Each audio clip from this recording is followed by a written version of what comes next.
يا صباح الفل يا سكريتة قلبي، عاملين ايه؟ كل سنة وانتوا طيبين. احنا لاخر الشهر هنفضل نقول كل سنة وانتوا طيبين. المناسبات كلها جاية مع بعض. عاملين ايه؟ يا رب دايما تكونوا بألف ألف خير، ويكون العيد عدى كده حلو قوي، وتكونوا أكلتوا اللحمة زي. بصوا، صحيت الصبح كان عندي غسيل كتير. قولوا قولوا كده، ادعوا معايا يا رب الغسيل يموت، يا رب الغسيل يموت. آه. غسلت، بس بصوا هقولكوا على حاجة. الكلام ده كان الساعة كام؟ الساعة 9 الصبح. عملت ايه؟ بس استنوا قبل ما اقول لكم عملت ايه. عايزه اوريكم ضرفه الازاز اللي اتكسرت عليا. انا ما كنتش وريتها لكم لما اتكسرت، ما حبيتش. بصوا الضرفه كبيره جدا، وكل ده بقى راح نزل تك تك تك كده عليا. الحمد لله. مستنيه بس حد معين كده يجي مسافر، بتاع لامونتيل هو اللي يعمله. بصوا الحمام، انا بحب اتفرج. يعني بجيب كرسي كده وبقعد واحب اتفرج على الحمام قوي. عندي كام كده واحد عامل غية كده فوق السطح. بحب بقى اخد بقى النسكافيه بتاعي، والجو كان حلو قوي، شتا بس حلو قوي. واحب كده اتفرج على الحمام كده فترة الصبحية. بس بنتي صحيت معايا، يعني اللي هو ما خلتنيش ابقى رايقه. فقلت لها بصي بقولك ايه، تعالى افطرك، وانا مش لازم اقعد القعده الرايقه دي. يعني اللي هو ما انا عشان خاطر لو قعدت هتفضل قاعده على حجري ويا ماما ومش يا ماما، فمش هتبقى قاعده رايقه خالص يعني. فقلت يلا مش مشكله، نبقى نعوضها. المهم، انا بقيت اعمل حركه. بصراحه لسه من قريب بس عجبتني قوي. بقيت اشطف الغسيل قبل ما اغسله. انا عندي في الغساله شطف 12 دقيقه. تمام كده، بقيت اشطفه وبعد كده احطه على دورة الغسيل اللي انا عايزة اغسلها. اي بقى غسيل، ابيض الوان، اي غسيل بقيت اعمل الحركة دي الاول. عايزة اقول لكم الغسيل بقى يطلع احلى وانضف، وريحة انا بستعمل اوكسي، وريحة الاوكسي كده فيه حلوة قوي. بتبقى ثابتة. فانا قلت اقول لكم على الحركة دي، لو انتوا ما حدش يعرفها جربوها، هتعجبكم قوي قوي، وهتلاقوا ان الغسيل نفسه بقى نضيف وجميل. تمام كده. كان طبعا عندي غسيل، رحت شيلته ورحت طبقته عقبال ما الغسالة خلصت، ورحت بعد كده ايه، نشرت الجديد. تمام. دي حياتنا مع الغسيل، الحاجتين اللي ما بيخلصوش. غسيل ومطبخ، ما شاء الله بجد، غسيل ومطبخ. بصوا المطبخ كان عامل ازاي.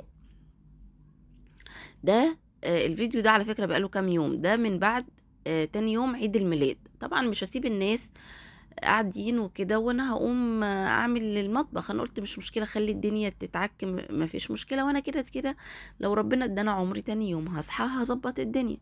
انا فعلا تاني يوم صحيت بدري. لما بحس ان الشقه مكركبه قوي وانا مش مضغوطه بقوم بدري. تمام كده. لكن في حاجه، عارفين لما بحس ان انا مضغوطه او نفسيتي تعبانه، انا ممكن اسيب الدنيا عادي جدا، وما بيفرقش على فكره معايا. اهم حاجه نفسيتي، ما كده كده الحاجه هتتعمل. تمام كده. بس ساعات نفسيتنا ما بتتظبطش غير لما بنعمل الحاجه. بس برضو وفي اوقات تانية انتي مش عايزه تعملي حاجه، يعني امشي باحساسك وعايزه اعمل هعمل، مش عايزه هعمل ما اعملش. لان احنا بيجي علينا اوقات عايزين نقوم كده ناكل الدنيا اكل كده، ونهد الدنيا ونعمل حاجات انتي مش متخيله اصلا ايه ده، وانا عملت كل دوت امتى. وفي اوقات تانية عايزه تقعدي ما تعمليش اي حاجه، اللي انتي تفضلي متنحه بس. اي احساس يجيلك احترميه واعمليه، ما تقوميش تعملي بالعافيه. ده بجد عشان خاطر انتي نفسيتك ما تتعبش. انا عن نفسي بعمل كده. يوم مش قادره اكل عادي، بناكل بيض وجبنه، مفيش اي مشكله. آه. ممكن نجيب حاجات خفيفه من بره. عادي بنقضيها اي حاجة. يوم تاني بقى اقوم اطبخ اشكال والوان وابقى مبسوطة. يوم تاني اعمل اكل سريعة، شوية كبدة شوية مكرونة، عادي جدا. المهم، انا حطيت طبعا نونة قلبي. احنا قلت لكم في فيديو قبل كده اللي انا مسمية الغسالة بتاعتي نونة العسولة. تمام. رحت انا عملت ايه، دخلت طبعا كل المواعين في الغسالة، وطلعت بانيه و انا اول ما صحيت على طول رحت طلعت بانيه من الفريزر تمام كده، ورحت حطيته في شويه ميه ودقيق وملح وسبته بقى براحته خالص كده عشان خاطر ينزل كل الزفاره بتاعته. عقبال بقى ما اخلص اشوف هعمل ايه. انا النهارده يعني اليوم دوت اللي انا بصور فيه، آه كنت عايزه اخلص بدري بدري واقعد، يعني مش عارفه ليه، بس انا كنت حتى الغدا كنت عايزه اخلصه الصبح بدري، مش عارفه ليه، بس انا كنت عايزه كده، انا صاحيه عايزه كده.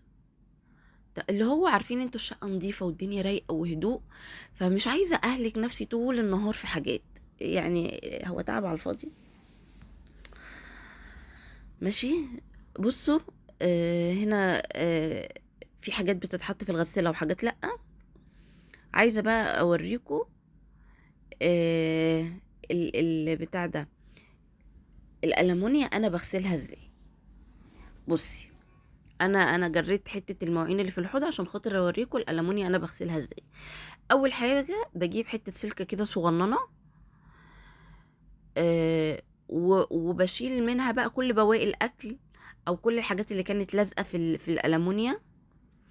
على فكرة انا هنا بستعمل مية سخنة، عشان كده هتلاقوا الحنفية نازلة ضعيفة شوية عشان خاطر هي مية سخنة. ماشي. بنزل كل الحاجات اللازقة بالسلكة دي، وبعد كده برمي السلكة. انا كان عندي كام حاجة ألمونيا عايزة اغسلها، فنزلت كل الحاجات اللازقة من كله، مش حاجة واغسل حاجة، لا، من كله كله كله كده، نضفتهم كده كلهم. وبعد كده رحت نضفت الحوض طبعا من البواقي واللسلسة والكلام ده كله، ورحت رميت السلكة بالمصفى. الحاجات طبعا، ما هي البواقي ديت نزلت في المصفى، بالمصفى ونضفتها خليت الحوض كده زي الفل، ورميت السلكة. تمام. وهطلع بقى سلكة تانية نضيفة. ده كده غسيلي في الألمونيا. انا بحب اغسل الألمونيا كده وبينضف معايا، وعلى فكرة ما بياخدش وقت. بس بصوا، الألمونيا لا اما تغسليها في وقتها عشان الحاجة ما تلزقش، لا اما الحاجة مثلا باتت فيها، انا عشان خاطر اكل العيد وكده فالحاجات باتت،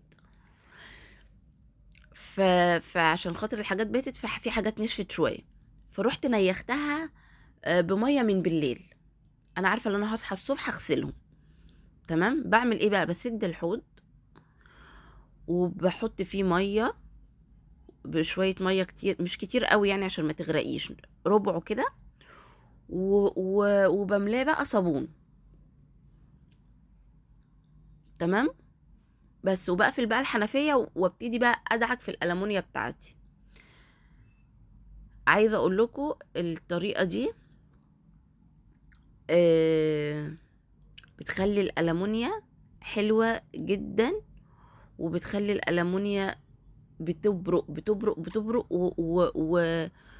ويعني بصوا سهلة، يعني سهلة جدا، وانتي محملة على الحوض جوه، فايدك مش هتوجعك. كل اللي ايدك بتوجعك فيه اللي هي الدعك شوية. بس. تمام. طبعا انا عارفة ان في ستات قمر قمر قمر اشطر مني وانضف مني بكتير، بس انا بقول يعني في بنات كده صغنطتين، وفي ستات كده ما تعرفش يغسلوا الألمونيا ازاي. فانا قلت اوريكم انا طبعا بغسلها ازاي. انا لازم الألمونيا بتاعتي تلمع. الألمونيا بتاعتي لو ما لمعتش وحاساها اللي هي مضلمة بقرف اطبخ فيها، للأسف. للأسف. وعلى فكرة بحب اطبخ في ألمونيا، بحس ان الاكل ليه طعم تاني. في اكلات كده لما بعملها في الحلة الألمونيا او الصينية الألمونيا بحس اللي هي طالعة مظبوطة قوي.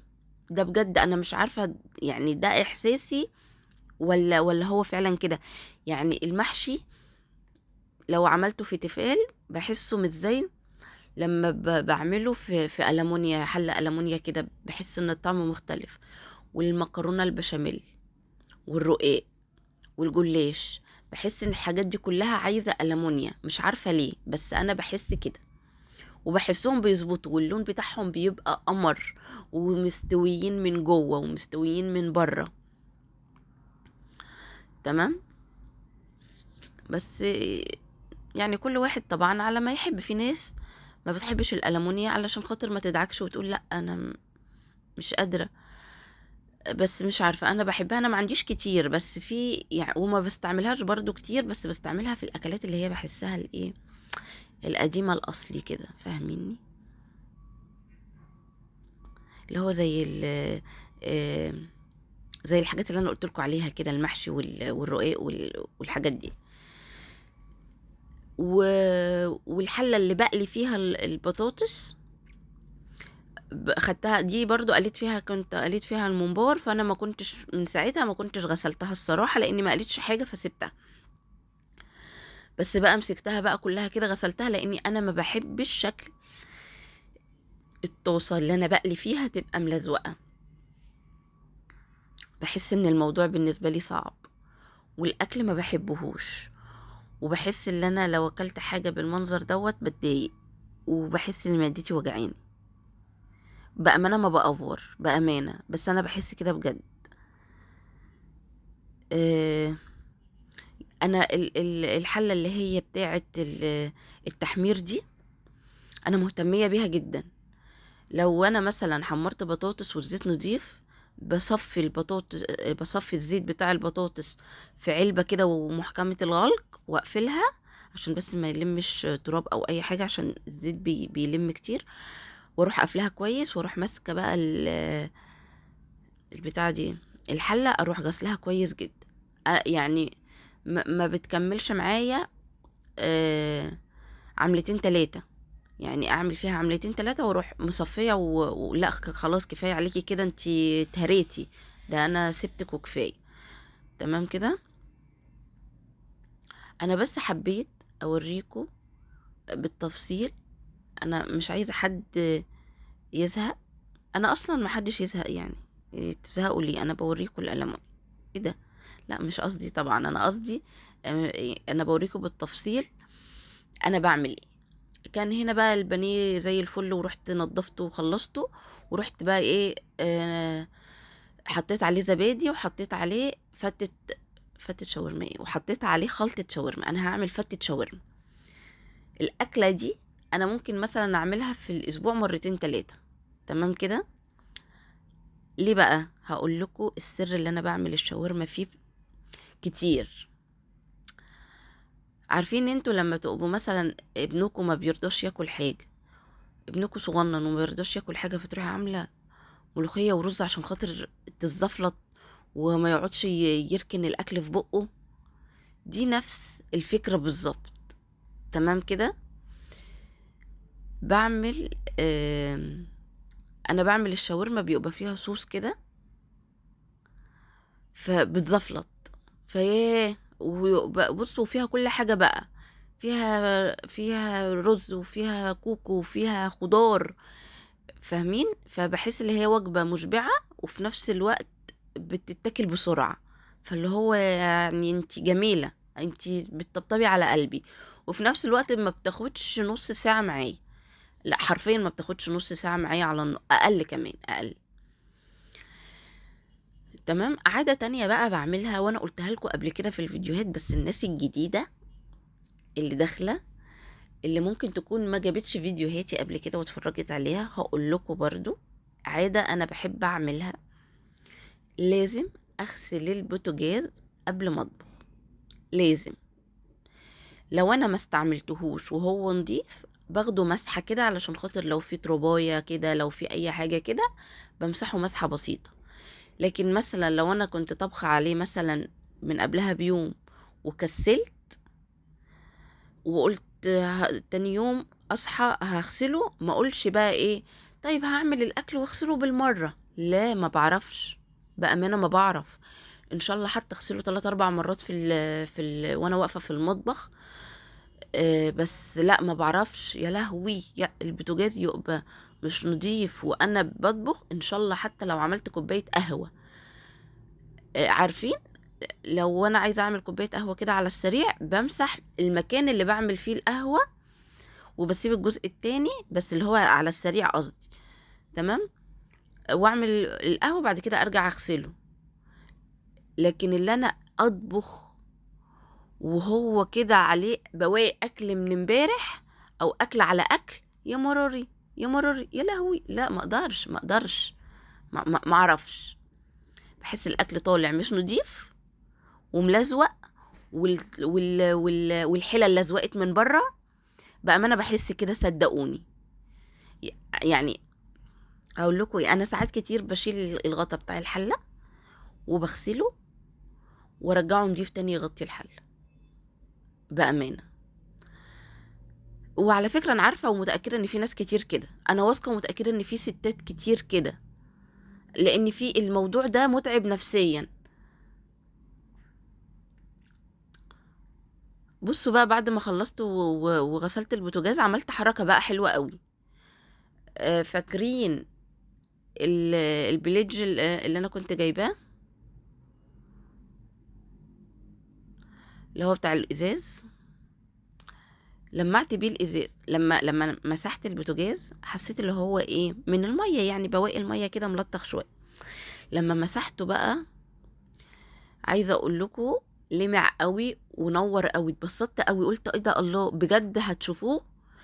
لمع قوي، لمع لمع لمع. فقلت ايه ده، لا انا خلاص انا هعتمد الحركه دي وعلى طول هعملها. بصوا انا هنا بوريكم اللي انا بصوا بلمعه ازاي. في التربو اللي هو جنب الحيطه، انا طبعا حاطه فيه اللي هي الاحتياجات اليوميه. تمام كده، حاطه ازازه خل، دي اللي هي بتاعه التنظيفات. لما باجي انضف البوتاجاز، انا مش عارفه انتوا شفتوها ولا لا وانا بنضف البوتاجاز، بس عشان انا مسرعه لاني الفيديو طويل، بس انا بامانه ما حبيتش امسح اي حاجه عشان احس ان انتوا مقضيين معايا اليوم. لازم ادلق خل، لازم على البوتاجاز. هنا بقى قلت اعمل بالمره الفرن بتاعه البوتاجاز، طالما كده كده نضيفه وانا منضفاها زي ما قال الكتاب. فايه قلت بالمره يبقى ايدي فيها طول الوقت. وعلى فكره انا على فكره طول الوقت ايدي فيها، يعني لما بعمل فيها اكله بعد ما بخلص واجي اشيل الاكل مثلا، لما اجي بغسل البوتاجاز برضو لازم اغسل الفرن، ما بسيبهوش لحد مثلا اسبوعين 3 واغسل الفرن، لا اللي هو بالحته كده بمسحه كده مسحه بسيطه مكان النار بيطلع زي صماد او حاجات سودة كده، فدي بشيلها اول باول. لما باجي بعد كده بغسل الفرن غسله عميقه او بمسحه، بحس اللي هو نشكر ربنا معايا نضيف. انا لازم اغسل الفرن على طول. تمام. وبرده رحت ايه بعد ما خلصت ومسحته، رحت مسحته كده. الفوطه دي طبعا نضيفه، انا لسه مطلعاها نضيفه، اللي بغسل بيها البوتاجاز اللي بمسح بيها البوتاجاز دي. رحت لمعت برضو كده بالبليدج كل الازاز، وخلاص كده البوتاجاز بقى قمر. ابتدي بقى ايه اطبخ على رواقه. تمام كده. رحت قطعت كده بصلايه ورحت حطيت سبتها بس يا دوبك تدبل البصلايه تدبل. انا قطعت بصلايه كبيره عشان ده نص كيلو بانيه ماشي. رحت حطيت فيه الفراخ بقى تتشوح كده. قلت عقبال بقى ما الفراخ تتشوح هروح ايه حاطه الرز على النار. حطيت معلقه سمنه كده محترمه، واول اول ما السمنه او الزبده تبتدي تسيح معايا ببتدي احط البهارات. انا دي طريقتي في الرز البسمتي وبحب قوي. ما بحبش اعمل طريقه المطاعم كتير، يعني مغلبة بحب اعملها في العزومات اكتر، اللي انا اسلق الرز. بعد ما اسلق الرز احطه يتشوح مع البهارات، وبعد كده ابتدي ازود شوية مية تاني علشان يبقى طري ومعرفش ايه. الخطوات دي بعملها لما بيبقى عندي عزومة، هبقى اوريها لكم في فيديو. دي طريقة المطاعم بيعملوها، لازم يسلقوا الرز البسمتي الاول قبل ما يحطوه في البهارات. لكن انا لا، يعني ده يعني الطريقة دي انا بحبها ومعتمداها وبحسها حلوة قوي قوي. ب... اللي هي بسيح السمنة، وبعد كده بقى بحط البهارات بتاعتي اللي هي ايه. بحط ورق لوري، وبحط حبهان، وبحط قرنفل، وبحط كاري وكركم وقرفة. تمام كده. البهارات دي ثابتة معايا، وطبعا الملح بتاعك. اول ما تبتدي تشم النار واحس ان هي خلاص ابتدت البهارات تغمق معايا، اروح حاطه كميه الميه بتاعتي. احنا طبعا عارفين ان الرز لو كوبايه رز يبقى كوبايتين رز، فانا عملت كوبايتين رز، سوري، لو كوبايه رز يبقى كوبايتين ميه، فانا عملت كوبايتين رز فحطيت 4 كوبايات ميه. تمام. وبرضو زودت الميه بتاعه الشاورما، حطيت بعد ما هي شوحت خالص، اول ما الفراخ شوحت خالص خالص خالص، رحت عملت ايه، رحت حطيت كوبايه ميه. تمام. وسبتهم بقى يغلوا، رحت قلت ايه، اقطع الخضار بتاعي. انا بحط فلفل وبحط طماطم وبحط فلفل الوان وبحط طماطم وبحط فلفل اخضر. وعلى فكره ولو عندي خضره برضو بحط خضره. تمام. بس انا بقى ايه، ما كانش عندي خضره، فقلت يلا بقى ايه، مش مشكله. آه عادي يعني، مش هتقول لأ، شغالة يعني. بس هي بالخضرة بتنقلها حتة تانية على فكرة. لما بحط مش شبت، بحط بقدونس وكزبرة، بحسها في دنيا تانية بجد، بتغير الطعم. بس. وهنا اول بقى ما المية ابتدت تغلي بتاعت الفراخ وكده، الصوص اللي انا حطيته وابتدى خلاص يتقل، رحت ايه، نزلت على طول بالخضار. بسيبه بس يدبل شوية، ما بخليهوش يقرمش قوي عشان خاطر انا معايا نونة، فبخليه بس يدبل شوية كده. وحطيت زبيب مع الرز وهو بيتغسل. انا ما نقعتش الرز ولا اي حاجة خالص. تمام كده. يا دوبك غسلته غسلة حلوة قوي هو، واحط الزبيب معاه يتغسل. وبعد كده بقى ايه، اول ما المية غلت خالص بتاعة الرز، رحت نزلت كده بالرز، ورحت قلبته وظبطت الملح، وخليته لسه على نار عالية. تمام. وقفلت عليه بس وبسيبه. هنا كانت الشاورما بتاعتي كانت خلصت. انا بحبها بصوص كده عشان زي ما قلت لكم تنزل كده والزفلط والموضوع ينتهي، بس ده سر بينا يعني. ماشي. وعلى فكرة عايزة اقول لكم على حاجة، جربوها للاولاد بالطريقة دي من غير ما تبقى شاورما ناشفة تبقى فيها صوص، لان الصوص دوت بحطه على الرز فبتطلع بأمانة تحفة. لا تحفة. وهنا بقى كنت خلصت ومسحت الرخامات وغسلت الحوض، ورحت بقى كنست المطبخ كنسة محترمة. بصوا هو ما كانش محتاج للأمانة اللي هو يتمسح، لأن أنا كنت محافظة عليه. أنا بس كنسته كده كنسة محترمة، وكان خلاص بعد ما خلصت كنس كان الرز استوى. بصوا أنا أول ما الرز أنا حطيته على نار عالية، أول ما ابتدى يبقبق رحت وطيت النار على شمعة وسبته براحته خالص. تمام. وكل ده أنا مغطية عليه، أنا ما بكشفش الرز ولا أي حاجة خالص. بصوا الجمال طلع عامل ازاي. وطبعا كل اللي هي التوابل الورقيات دي طلعت من على الوش عشان انا ما بقلبهوش ولا اي حاجه خالص.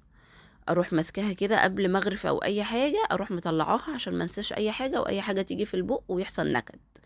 وهنا كنا غرفنا وكان الفيديو خلص. واقول لكم كل سنه وانتم طيبين، ويا رب ما اكونش تقلت عليكم، وبحبكم قوي قوي قوي قوي. ويا رب لو اول مره تشوفيني تابعيني. مع السلامه.